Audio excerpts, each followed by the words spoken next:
tutti e bentornati in un nuovo video. Eccoci con un altro episodio di Indovina la parola. Se non sapete di cosa si tratta, vi lascio il link qua sopra per capire che tipo di video è questo. Ad ogni modo, semplicemente vi darò degli indizi e voi dovrete indovinare la parola.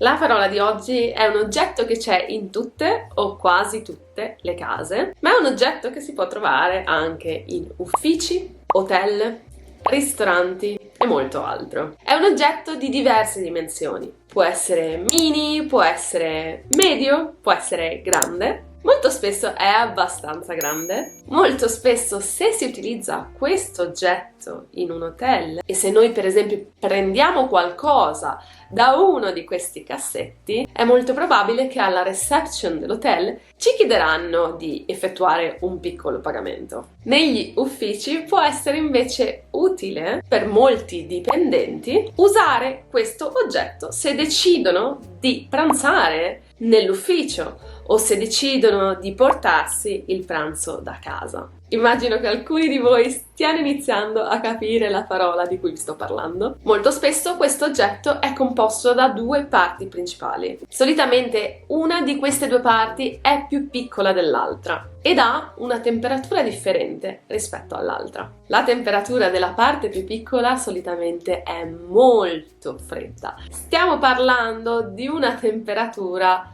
sotto lo zero. Una parte è necessaria per congelare dei cibi, l'altra parte è necessaria per conservare o rinfrescare dei cibi o delle bevande, ovviamente. Sono sicura che con quest'ultimo indizio avete capito la parola di cui vi sto parlando. La parola in questione è la parola frigorifero. Anche qui fatemi sapere il minuto esatto in cui avete indovinato la parola. Io vi ringrazio per aver partecipato anche oggi a questo piccolo gioco e se vi è piaciuto mettete un like ed iscrivetevi al canale e noi ci vediamo molto presto con un nuovo video.